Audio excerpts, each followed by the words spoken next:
Hey y'all, welcome back to Your React. Creepy TikToks that will make you rethink.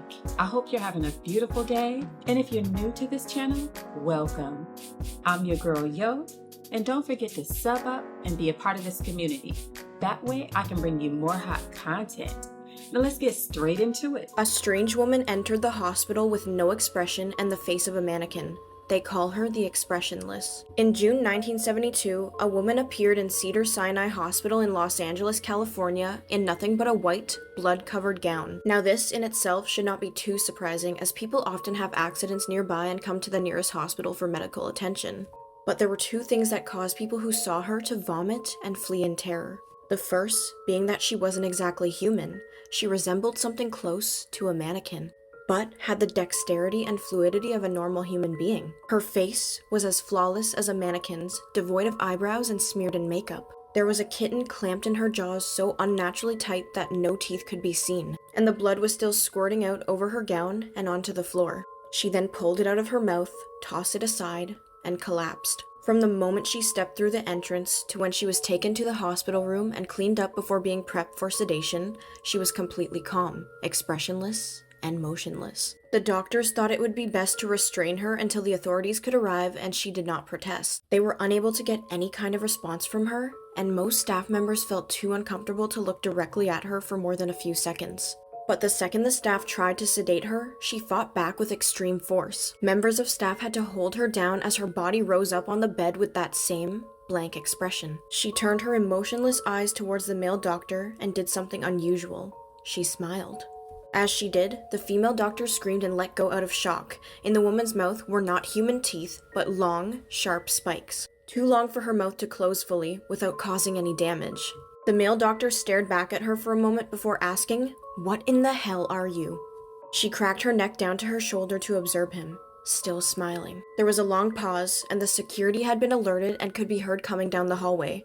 As he heard them approach, she darted forward, sinking her teeth into the front of his throat, ripping out his jugular and letting him fall onto the floor, gasping for air as he choked on his own blood. She stood up and leaned over him, her face coming dangerously close to his as his life faded from his eyes. She leaned closer and whispered in his ear, "I am God." The doctor's eyes filled with fear as he watched her calmly walk away to greet the security men. His last ever sight would be watching her feast on them one by one. The female doctor who survived the incident named her the expressionless.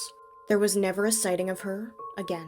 What we saw was crazy. If anybody has any information on that, let me know. I'd love to hear from you.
My mind is boggled how Google Earth is always able to come up with these strange, unusual photos.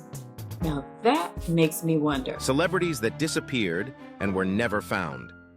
Bison Dele played in the NBA for 8 years and even won a championship with Michael Jordan and the Chicago Bulls in 1997. In 1999, he abruptly retired from basketball at the age of 30, walking away from a 5-year, $36 million contract. On July 6, 2002, Dele, his older brother Miles Dayboard, his girlfriend Serena Carla, and skipper Bertrand Saldo left Tahiti on Dele's catamaran. Only Dayboard was seen or heard from after July 8. 2 months later, Dayboard was caught in Phoenix trying to buy $150,000 worth of gold using his brother's name, but he was not arrested. Dele's boat was eventually located in Tahiti, riddled with bullet holes that had been patched up.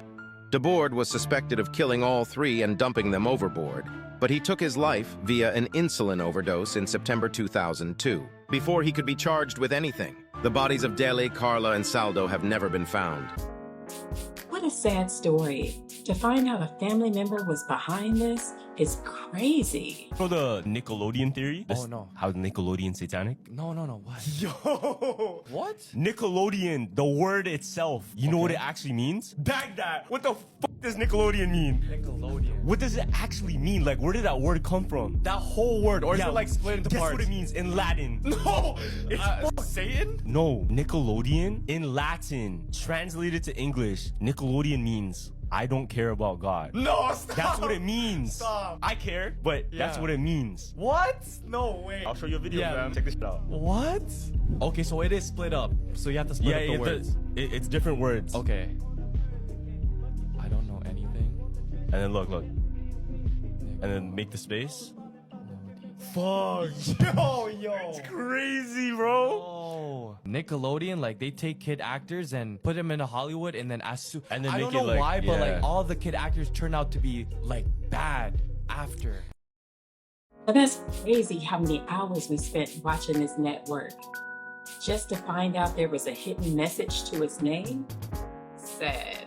In the last few years, we have been seeing an obvious sinister change happening within the music industry. For a while now, the imagery being shown in the music videos not only doesn't match the songs, but is usually dark demonic imagery. Back in the day, the pop stars made music videos like this. Now, a pop music video looks like this. Once upon a time, you would only see imagery like this in a Slipknot music video. Now, pop stars, rappers, and R&B singers all use demonic imagery. What was once only seen in the heavy metal rock genre somehow spread throughout all genres of music. People like DJ Academics claims this is only a gimmick to sell records by shocking the fans. Up on Billboard. Like she started at debuted at 50, she's at number 5 now. So With what? not really- Like what song? What's called Paint the Town Red. In video, she's demonic. It's some demonic shit. Really? That's the name Yes. of the song? Paint the Town Yeah. Red. She Let me lost watch 2 million followers. She lost 2 million Whoa, followers. she got 22 million in the last. Oh, I see why she's acting like that. She got Yeah, 22 million views in 3 weeks. So Oh, it's all actually, she marketing. Oh, needs never mind. It's fake. Oh, I thought this was really her to promote music. Okay. It seems like some sort of dark agenda behind all the videos I've been watching lately. Why don't you guys drop down in the comments and let me know what you think? You say so guarded within your career? This is what I did. I said, no, I'm good. Thank you. No, thank you. Okay, so sometimes that doesn't translate as far as what you are allowed to have, what you have access to. You will be blackballed. You will be talked about. You will be shitted on. You will be rumored about. But you have to stand strong on what you don't care for. It's not that serious to me, you know, if I have to sell my soul. And people will still try to manipulate, you know, the perception of you regardless. But as long as you can go to bed at night and look in the mirror and be happy and say, thank God, you know, I've been kept. I'm still solid on who I am as a person. Sounds like she had to do what was best for her. You go, girl. So did Lauryn Hill really get groomed by predators in the industry? Lauryn is my girl because I went and got her from her mom's house when she was only 12, 13 years old. Lauryn Hill's disappearance from Hollywood has always been one of the biggest mysteries in Hollywood. People have always wondered why she dipped after dropping one of the greatest rap albums ever, and she is finally telling her side of the story. Brace yourselves, y'all, because it is not pretty. And did she really get groomed by Wyclef Jean? When we're talking about some of the top female rappers in history, it would be a sin not to include Lauryn Hill. She is one of the greatest legends in the rap game, and she set records that these new rap girlies are struggling to beat even after 20 years. That's why it's super surprising to see how her career went downhill after one album, because she had so much potential to do so much more. I mean, she was a part of the Fugees and dropped a major album and kinda dipped after that. People have been wondering what exactly happened to her to make her career go down the drain, and y'all won't believe this, but Lauryn just spoke about her time in the industry, and it's messy because she also exposed a couple of industry giants science for sabotaging her and ultimately playing a role in killing her career. Now, for those of you who don't know, Lauryn got into the industry at a very young age, so she was very vulnerable to manipulation. To put it into perspective how young she was, her Fugees co-member Praz revealed that she was only about 12 to 13 when they first met. Lauryn is my girl because I went and got her from her mom's house when she was only 12, 13 years old. And I told the mother I will protect her daughter. So when I say she was really young, I was not kidding because, well, not long after they met, Praz introduced her to his friend Wyclef Jean, and they soon started collabing together. Praz, Wyclef, and Lauryn would later on form the Fugees, where they found a lot of success. But before that, there was a lot of drama in the group that would eventually shape and ruin Lauryn's career. First off, allegedly, there's the fact that Wyclef was attracted to Lauryn when she was 6 years younger than he was at the time. That means she was 13 or 14 when he was about 19 or 20. People have always found that weird because a 20-year-old man being attracted to a 14-year-old is very clear. For Lauryn, Praz tried to look out for her and he told Wyclef to back off. You can't talk to her, man. She's too young for you. Not only that, you know, her brother, he trusts me. Where's Bron, Clef? I know you, man. Well, Wyclef listened to Praz for a while, but in the meantime, he took on a role of a mentor and claimed that he taught her how to rap. She started to dedicate more of her time to music, which was her real passion. The Fugees signed a record label before they dropped their debut album, Blunted, on Reality. Now, while that album was not a big commercial success, it got them recognition, and at this time, Wyclef and Lauryn had gotten involved romantically, even though he was already with someone else, a woman named Claudinette. He even eventually got married to Claudinette in 1994, but he didn't stop sneaking around with Lauryn. The Fugees dropped their second album, The Score, in 1996, and it was a bigger success than their first album. The Score was a huge success, to say the least, and it went 6 times platinum. The album got #1 on the Billboard 200, and it got the Fugees 2 Grammy Awards. But the interesting thing about the album is that Lauryn became the breakout star. I mean, sure, all the members of the group were successful, but Lauryn got most of the attention because of her dope skills, and people started asking her to drop the Fugees and go solo. In fact, she got so much attention, she turned them down because she remained loyal to the group. Praz revealed, "I remember when Pepsi wanted her to go for a commercial and they were like, all we want is you. We don't need the other 2 cats." She said, "Without them, I'm not doing it." The group stayed together, and in 1996, they went on the Smoking Grooves tour, and this is where Lauryn met Rohan Marley, who is Bob Marley's son. At this time, she was still sneaking around with Wyclef, but she soon started a relationship with Rohan, and in 1997, she got pregnant with their first child. It makes you wonder how so many people get exposed to the industry at an early age without anyone looking out for their best interest.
Did you guys see those frogs? The first one was kicking like he was late for an appointment.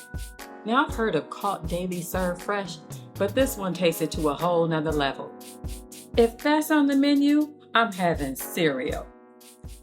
This is called Black Death. It is the most sourest candy in the world. Warning, not suitable for anyone under 8 years of age. Let's give them a go. This is how they look, guys. That looks so scary. Why does it look like it's made out of glass and concrete.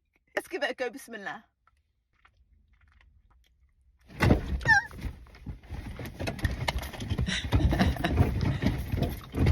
Oh my God.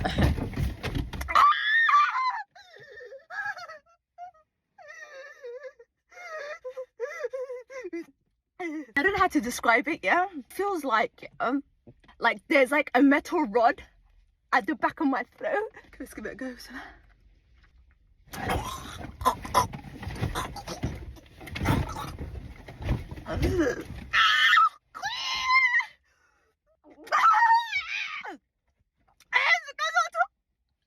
First of all, anything with a name like that and a warning label on the bag is a huge red flag for me. What is this? Has anyone tried Black Death and survived? At one point, it seemed like she lost feeling and control of her lower jaw.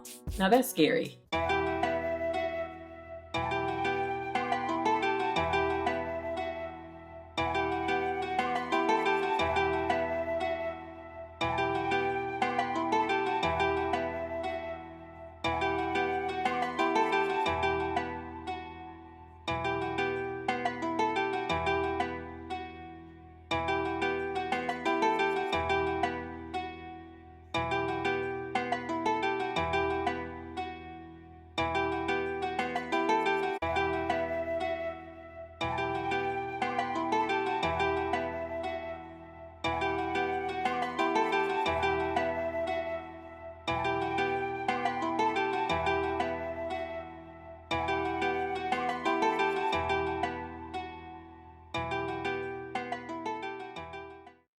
With all the controversy surrounding these two, I'm sure the body language experts are breaking down all this old footage. Let me know what you think in the comments. Remember Malaysian Airlines? Oh yeah, the flight that disappeared, right? Oh yeah, you heard about it on the news, like Malaysian Airlines, this flight disappeared, nobody knew where it went, and so many conspiracy theories happened, right? But around that same time, there's this guy that received a voicemail, and on the voicemail was like a decoded message. He posted this on Twitter. You know the military alphabet where they use code? Okay, yeah. So like Delta, Tango, Alpha, Charlie, right? He recorded this whole code and wrote it out. Now the voicemail, it translated to this code that says, S danger, SOS. It is dire for you to evacuate. Be cautious, they are not human. And it gave like a whole long number, 0429 to be like long number, right? Yeah. Now check this out. When this guy received this voicemail was the day that the Malaysian Airlines flight vanished. There's theories and conspiracies that the voicemail he actually received was transmitted through the Malaysian Airlines black box. Oh, now what's even crazier? The number, that long ass number that he received too, that is the last coordinates of the flight. What? Yeah, so it's the exact coordinates of the flight, the last seen location. So what did he say again? They're not human. So SOS, danger, it is dire for you to evacuate. Be cautious, they are not human. They're not human. So UFOs. Yeah, so check this out. This guy on Twitter posted it, right? Now, what happened was he started getting stalked. So I think around like 3 a.m. at night, he saw this car parked outside of his house. Yeah, right? And he noticed there was flashes coming from the car. Yeah, so flashes, he was taking pictures. Yeah, so what happened was he posted that on Twitter. He's like, look, what's going on? I'm scared, right? Wants to make it public so that he's protected. He started receiving really weird text messages. This one has the whole world stumped. And to think someone got a message saying they're not human only deepens the mystery. Well, that's it, guys. It's a wrap. Thank you so much for joining me. I hope you had as much fun as I did. Don't forget to like and subscribe and hit that notification bell so that I can continue to bring you all this hot content. As always, be sure to spread love, take care, and stay curious. And I'll catch you on the next one. Love and light. Bye-bye.